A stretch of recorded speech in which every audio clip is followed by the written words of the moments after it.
Every barrel of oil has a provenance. Every tank of petrol that fills a vehicle, every gallon that moves through thousands of miles of pipeline before reaching an American refinery begins its journey far to the north.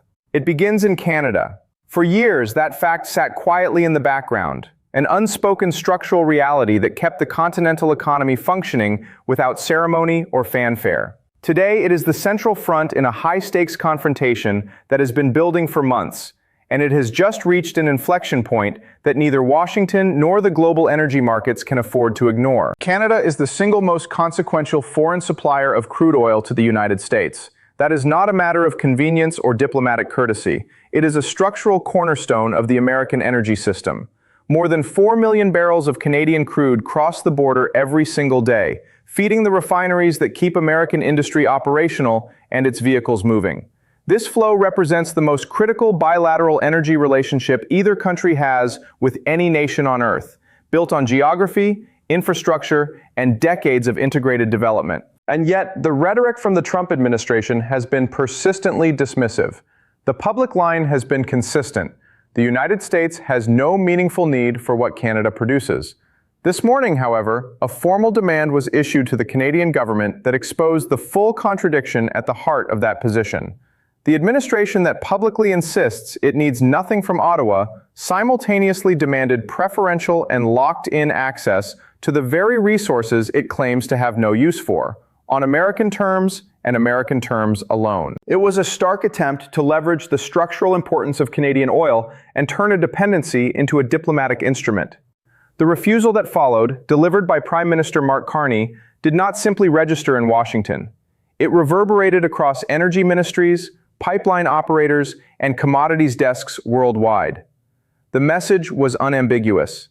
The country supplying 4 million barrels a day was not prepared to be dictated to. This is not simply another round in an ongoing trade dispute. This is the moment the confrontation reached its foundation: oil. Unlike timber, which can theoretically be sourced domestically, or manufactured goods, which can be onshored with sufficient investment, oil is the irreplaceable input that keeps the American refining system functional. It is the resource that underpins stable fuel prices and quietly underwrites the very trade deficit that the Trump administration has complained about at length, without once acknowledging precisely where that deficit originates. The question that demands an answer is this: how does an administration that publicly claims it needs nothing from Canada justify sending a formal legal document demanding a decade of guaranteed, discounted access to the very resource it claims to be independent of? That is the central contradiction now sitting at the heart of this crisis, and it is one that every American lawmaker and energy executive is now being forced to confront. The demand that arrived in Ottawa at 9:05 this morning was not an invitation to talk. It was a formal, detailed legal document issued jointly by the United States Department of Energy and the Office of the United States Trade Representative. Addressed directly to the Canadian government, it described what it termed an urgent requirement for guaranteed, discounted, and prioritized American access to Canada's crude oil exports, its pipeline capacity, and its energy infrastructure. This was not a negotiating position. It was a comprehensive attempt to restructure the entire bilateral energy relationship, permanently and on American terms. The document contained 3 specific and stringent requirements. The first was perhaps the most audacious. It demanded that Canada lock in current discounted pricing on crude oil for a minimum of 10 years. The provision was designed to strip Canada of any ability to renegotiate as global markets move, forcing it to sell its most valuable export below market value to a single customer, indefinitely, regardless of where the global oil price trades in the future. Canada would be obligated to give the United States a permanent discount, full stop. The second requirement sought to freeze Canada's capacity to diversify its customer base. It demanded guaranteed pipeline capacity priority for American refiners, applying to all future export infrastructure as well. In effect, it would block Canada from ever building the pipelines or terminals needed to ship oil to Asian or European markets, locking it into a single customer relationship with no exit. The third requirement moved into the realm of strategic assets. It demanded American investment access to Canadian energy infrastructure, pipelines, storage terminals, processing facilities, using frameworks that had never been negotiated or agreed upon. This was a clear attempt to acquire a controlling interest in the physical channels through which Canadian oil moves, and in doing so, convert a sovereign resource into a permanent American strategic asset. Read in sequence, the logic is consistent with every resource demand this administration has previously made across other sectors: uranium, potash, natural gas, electricity. The template is invariably the same: lock in the price, freeze the customer relationship, acquire the infrastructure. The strategy is designed to convert Canadian sovereignty into an American advantage. This morning, that template was applied to the most critical resource of all, and it was sent to a prime minister who had refused every previous iteration of it without hesitation. Before examining that refusal, it is worth pausing to understand why oil occupies a different category entirely. Uranium is strategic. Potash is essential to agriculture. Natural gas heats millions of homes. All are genuinely important. But oil holds a singular position, and critically, it is the very resource that the Trump administration has repeatedly dismissed in public. Only this week, the president stood before cameras and declared, "The United States does not need Canadian energy. It does not need anything Canada has." That was a public dismissal of the entire relationship.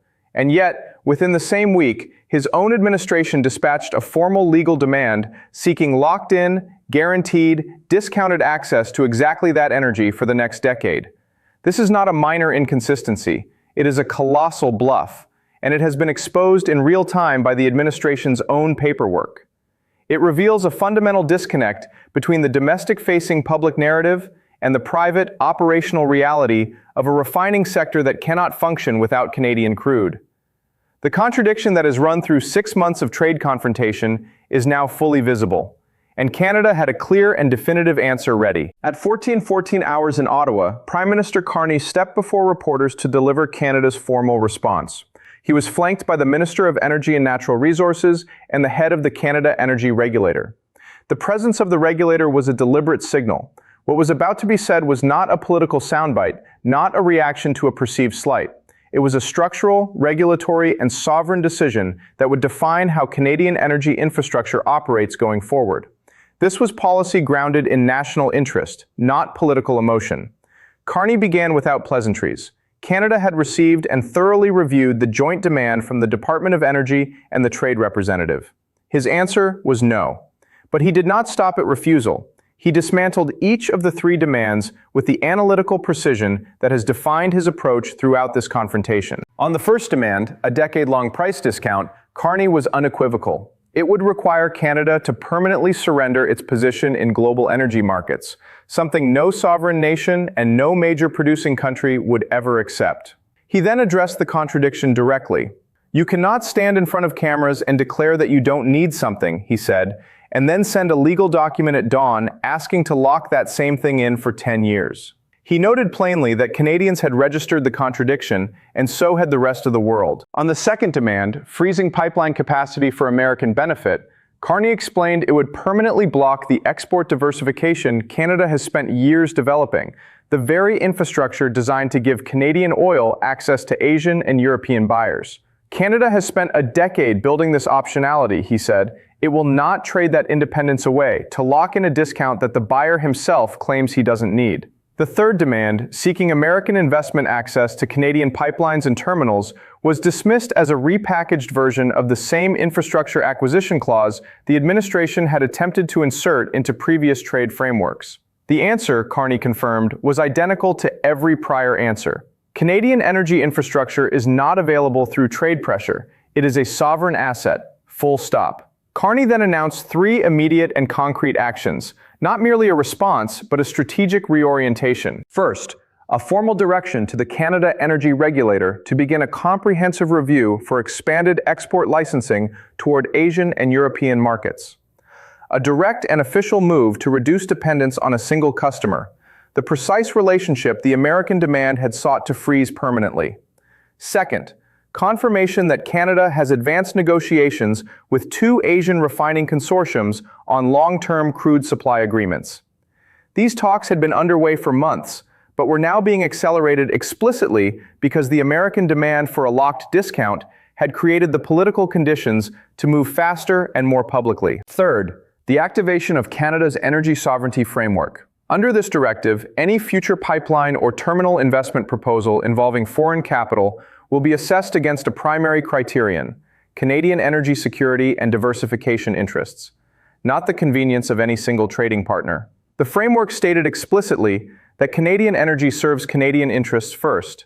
The relationship with the United States is one consideration among several, but it is not the overriding one, and no demand from Washington will alter that. The global energy markets responded with speed. Within minutes of Carney's statement reaching trading desks, crude benchmarks tied to Canadian heavy oil began to move upward. Traders were pricing in the real possibility of reduced future flows of discounted oil to American refiners. Analysts turned immediately to refining margins in the American Midwest, the region most exposed to Canadian heavy crude, and began modeling the potential impact on pump prices should the trade relationship tighten and the discount narrow or disappear. Inside the United States, the political reaction was immediate and divided along familiar lines.